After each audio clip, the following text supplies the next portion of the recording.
11ನೆಯ ಅಧ್ಯಾಯ. ಸಗುಣ ಬ್ರಹ್ಮ ಸಾಯಿಬಾಬಾ. ಡಾಕ್ಟರ ಪಂಡಿತ ಅವರ ಪೂಜಾ ವಿಧಾನ. ಹಾಜಿ ಸಿದ್ದೀಕ ಫಾಳಕೆ. ಪಂಚಭೂತಗಳ ಮೇಲೆ ಹತೋಟಿ. ಸಗುಣ ಬ್ರಹ್ಮ ಸಾಯಿಬಾಬಾ. ಬ್ರಹ್ಮನಿಗೆ 2 ರೂಪಗಳಿವೆ, ನಿರ್ಗುಣ ಮತ್ತು ಸಗುಣ.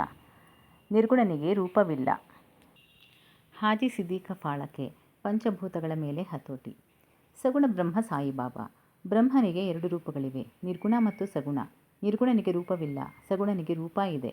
ಕೆಲವರು ಮೊದಲನೆಯವನನ್ನೂ ಕೆಲವರು ಎರಡನೆಯವನನ್ನೂ ಪೂಜಿಸುತ್ತಾರೆ. ಗೀತೆಯಲ್ಲಿ ಹೇಳಿರುವಂತೆ ಸಗುಣ ಬ್ರಹ್ಮನ ಪೂಜೆಯೇ ಸುಲಭವಾದುದು ಮತ್ತು ಯೋಗ್ಯವಾದುದು. ಮನುಷ್ಯನಿಗೆ ಒಂದು ರೂಪವಿರುವುದರಿಂದ ಅವನು ದೇವರ ಸಗುಣ ರೂಪವನ್ನೇ ಪೂಜಿಸಲು ಇಚ್ಛೆಪಡುತ್ತಾನೆ.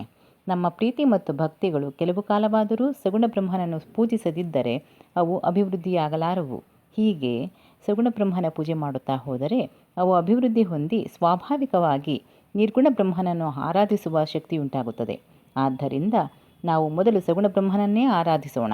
ವಿಗ್ರಹ, ವೇದಿಕೆ, ಅಗ್ನಿ, ಬೆಳಕು, ಸೂರ್ಯ, ಉದಕ, ಬ್ರಾಹ್ಮಣ ಇವು 7 ಆರಾಧನೆಯ ಮೂಲವಸ್ತುಗಳು.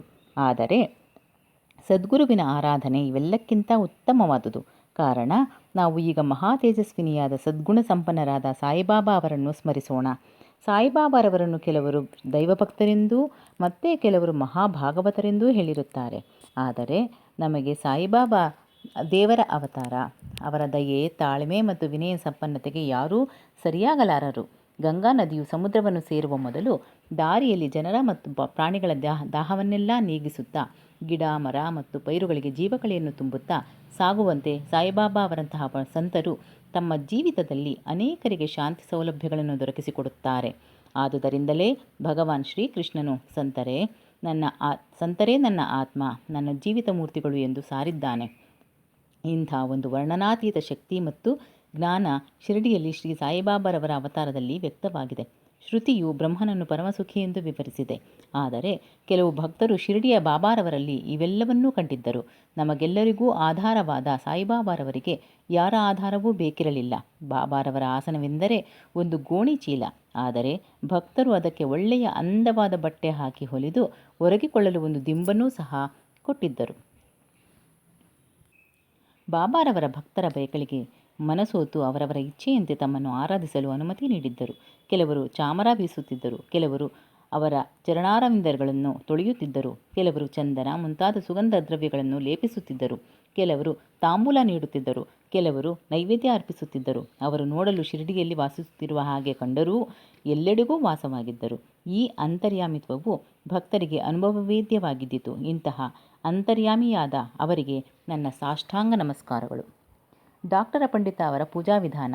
ಶ್ರೀ ತಾತ್ಯಾ ಸಾಹೇಬ ಅವರ ಸ್ನೇಹಿತರಾದ ಡಾಕ್ಟರ್ ಪಂಡಿತ ಅವರು ಒಂದು ಸಾರಿ ಬಾಬಾರವರ ದರ್ಶನಕ್ಕೆಂದು ಶಿರಡಿಗೆ ಬಂದರು. ಬಾಬಾರವರಿಗೆ ನಮಸ್ಕರಿಸಿ ಸ್ವಲ್ಪ ಹೊತ್ತು ಮಸೀದಿಯಲ್ಲಿ ಕುಳಿತರು. ಆಗ ಬಾಬಾರವರು ಅವರಿಗೆ ಶ್ರೀ ದಾದಾ ಕೇಳಕರ ಅವರಲ್ಲಿಗೆ ಹೋಗುವಂತೆ ಹೇಳಿದರು. ಆದ್ದರಿಂದ ಅವರು ಕೇಳಕರ ಅವರ ಕಡೆಗೆ ಬಂದರು. ಆಗ ದಾದಾ ಕೇಳಕರ ಅವರು ಪೂಜಾ ಸಾಮಗ್ರಿಗಳೊಡನೆ ಮಸೀದಿಗೆ ಹೊರಟಿದ್ದರು. ಡಾಕ್ಟರ ಅವರು ಸಹ ಅವರೊಡನೆ ಮಸೀದಿಗೆ ಬಂದರು. ದಾದಾರವರು ಬಾಬಾರವರ ಪೂಜೆ ನೆರವೇರಿಸಿದರು.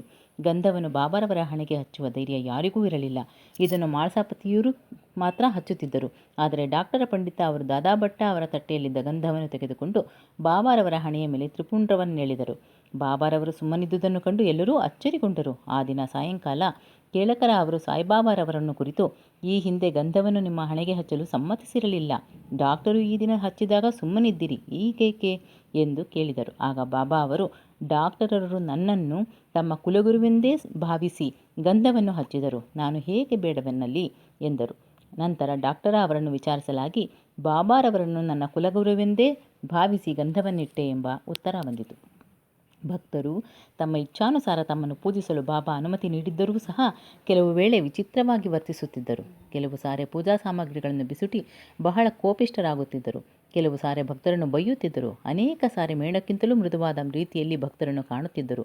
ಅಂತರಂಗದಲ್ಲಿ ಶಾಂತರಾಗಿರುತ್ತಿದ್ದರು. ಕೆಲವು ವೇಳೆ ಭಕ್ತರನ್ನು ಸಮೀಪಕ್ಕೆ ಕರೆದು, ನಾನು ನಿಮ್ಮ ಮೇಲೆ ಕೋಪಗೊಂಡಿದ್ದೇನೆಯೇ ಎಂದು ಕೇಳುತ್ತಿದ್ದರು. ತಾಯಿಯು ಮಕ್ಕಳನ್ನು ತ್ಯಜಿಸುವುದಾದರೆ, ಸಾಗರವು ನದಿಗಳನ್ನು ತಿರಸ್ಕರಿಸುವುದಾದರೆ ನಾನು ಭಕ್ತರ ಯೋಗಕ್ಷೇಮವನ್ನು ಮರೆಯುವೆನು. ನಾನು ಭಕ್ತರ ಸೇವಕ. ಯಾವಾಗ ಅವರು ನನ್ನ ಸಹಾಯ ಅಪೇಕ್ಷಿಸುತ್ತಾರೆಯೋ ಆಗ ಅವರನ್ನು ನಿಜವಾಗಿಯೂ ಕಾಪಾಡುತ್ತೇನೆ ಎಂದು ಸಾಯಿಬಾಬಾ ಹೇಳಿರುತ್ತಾರೆ. ಹಾಜಿ ಸಿದ್ದೀಕ ಫಾಳಕೆ. ಬಾಬಾರವರು ಭಕ್ತರನ್ನು ಯಾವಾಗ ಸ್ವೀಕರಿಸುತ್ತಾರೆ ಎಂಬುದು ತಿಳಿದಿರಲಿಲ್ಲ. ಅದು ಅವರ ಮನಸ್ಸನ್ನು ಅವಲಂಬಿಸಿತ್ತು. ಸಿದ್ದೀಕ ಫಾಳಕೆಯವರ ಕತೆ ಇದನ್ನು ತೋರಿಸುತ್ತದೆ. ಕಲ್ಯಾಣದ ಮಹಮ್ಮದೀಯರಾದ ಶ್ರೀ ಹಾಜಿ ಸಿದ್ದೀಕ ಫಾಳಕೆಯವರು ಮಕ್ಕಾ ಮದೀನಾ ಯಾತ್ರೆ ಮುಗಿಸಿಕೊಂಡು ಶಿರಡಿಗೆ ಬಂದಿದ್ದರು. ಮಸೀದಿಯ ಉತ್ತರದಲ್ಲಿದ್ದ ಚಾವಡಿಯಲ್ಲಿ ಅವರು ತಂಗಿದ್ದರು. 9 ತಿಂಗಳ ಕಾಲ ಮಸೀದಿಯೊಳಗೆ ಬರಲು ಬಾಬಾ ಅವರಿಗೆ ಅವಕಾಶ ನೀಡಿರಲಿಲ್ಲ. ಫಾಳಕೆಯವರಿಗೆ ಏನು ಮಾಡಬೇಕೆಂದು ತಿಳಿಯದಾಗಿದ್ದಿತು. ಕೆಲವರು ಶ್ಯಾಮ ಅವರ ಮೂಲಕ ಬಾಬಾರವರ ದರ್ಶನ ಪಡೆಯಬಹುದೆಂದು ಹೇಳಿದರು. ಶಿವನನ್ನು ನಂದಿಯ ಮೂಲಕ ದರ್ಶಿಸುವಂತೆ ಬಾಬಾರವರನ್ನು ಶ್ಯಾಮನ ಮೂಲಕ ದರ್ಶನ ಮಾಡಬೇಕೆಂಬುದೇ ಅವರ ಅಭಿಮತವಾಗಿದ್ದಿತು. ಫಾಳಕೆ ಅವರು ಇದನ್ನು ಶ್ಯಾಮ ಅವರಲ್ಲಿಗೆ ಬಂದು ಬಾಬಾರವರ ದರ್ಶನ ಸೌಲಭ್ಯ ಒದಗಿಸಿಕೊಡಬೇಕೆಂದು ಕೇಳಿಕೊಂಡರು. ಶ್ಯಾಮ ಅವರು ಅದಕ್ಕೊಪ್ಪಿ ಅನುಕೂಲ ನೋಡಿಕೊಂಡು ಬಾಬಾ ಅವರನ್ನು ಕುರಿತು, ಬಾಬಾ, ಆ ವೃದ್ಧ ಹಾಜಿಯನ್ನು ಯಾಕೆ ಮಸೀದಿಯೊಳಗೆ ಬಿಡಬಾರದು?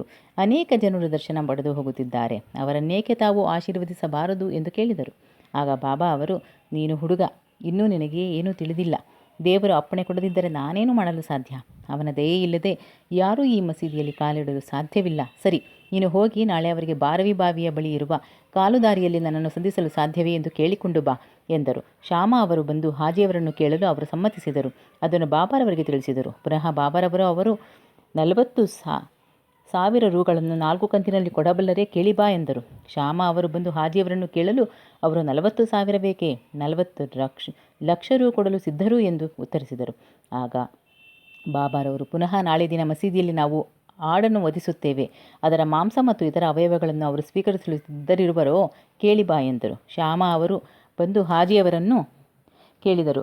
ನಂತರ ಹಾಜಿಯವರು ಬಾಬಾರವರ ಪ್ರಸಾದವನ್ನು ಏನೇ ಆಗಿರಲಿ ಅದನ್ನು ಸ್ವೀಕರಿಸಲು ಸಿದ್ಧರೆಂದು ಹೇಳಿ ಉತ್ತರವನ್ನು ಬಾಬಾರವರಿಗೆ ತಿಳಿಸಿದರು. ಆಗ ಬಾಬಾರವರು ಸಿಟ್ಟಿಗೆ ಬಂದು ತಮ್ಮ ಪಾತ್ರೆಯನ್ನು ಎಸೆದು ಹಾಜಿಯಲ್ಲಿಗೆ ಹೋಗಿ, ನೀನು ಏತಕ್ಕೆ ಹಾಜಿ ಎಂದು ಹೇಳಿಕೊಳ್ಳುವೆ?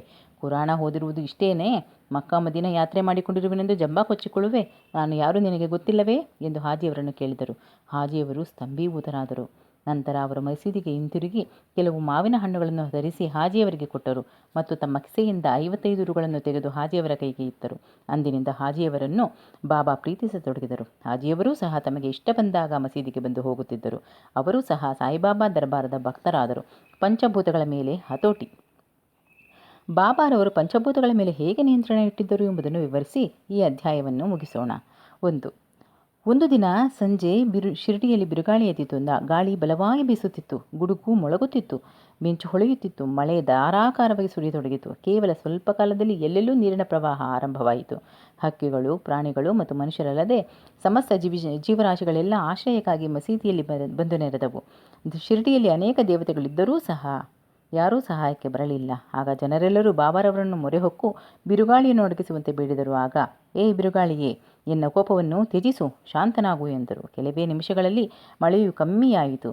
ಗಗನದಲ್ಲಿ ಚಂದ್ರನು ಮೂಡಿದನು. ಜನರು ಸಮಾಧಾನ ಚಿತ್ತದಿಂದ ತಮ್ಮ ಮನೆಗಳಿಗೆ ಹೋದರು. ಇನ್ನೊಂದು ಸಂದರ್ಭ. 2ನೇಯದು. ಬಾಬಾರವರು ಮಸೀದಿಯಲ್ಲಿ ಉರಿಯುತ್ತಿದ್ದ ಧ್ವನಿಯಲ್ಲಿ ಅಗ್ನಿಯು ಒಮ್ಮೆ ಪ್ರಚಂಡವಾಗಿ ಉರಿಯತೊಡಗಿ ಮೇಲ್ಛಾವಣಿಯನ್ನೂ ಮುಟ್ಟುವಂತಾಯಿತು. ಮಸೀದಿಯಲ್ಲಿ ಕುಳಿತವರೆಲ್ಲರೂ ಏನೂ ಮಾಡಲು ತೋಚದೆ ಸುಮ್ಮನಿದ್ದರು.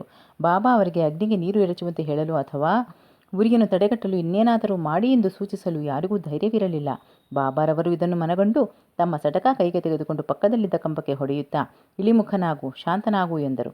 ಸಟಕಾದ ಪ್ರತಿಯೊಂದು ಹೊಡೆತಕ್ಕೂ ಉರಿ ಇಳಿಮುಖವಾಗ ಹತ್ತಿತು. ಸ್ವಲ್ಪ ಹೊತ್ತಿನ ನಂತರ ಉರಿಯು ನಂದಿ ಹೋಯಿತು. ಶ್ರೀ ಸಾಯಿಬಾಬಾ ದೇವರ ಅವತಾರ ರೂಪರು. ಯಾರು ಅವರನ್ನು ಮೊರೆಹೊಕ್ಕು ನಮಸ್ಕರಿಸುತ್ತಿದ್ದರೋ ಅವರನ್ನು ಬಾಬಾ ಸದಾ ಆಶೀರ್ವದಿಸುತ್ತಿದ್ದರು. ಯಾರು ಈ ಕಥೆಯನ್ನು ಪ್ರತಿದಿನವೂ ಪಠಿಸುತ್ತಾರೆಯೋ ಅಥವಾ ಶ್ರವಣ ಮಾಡುತ್ತಾರೆಯೋ ಅಂಥವರ ಕಷ್ಟಗಳೆಲ್ಲವೂ ನಿವಾರಣೆಯಾಗುವವು.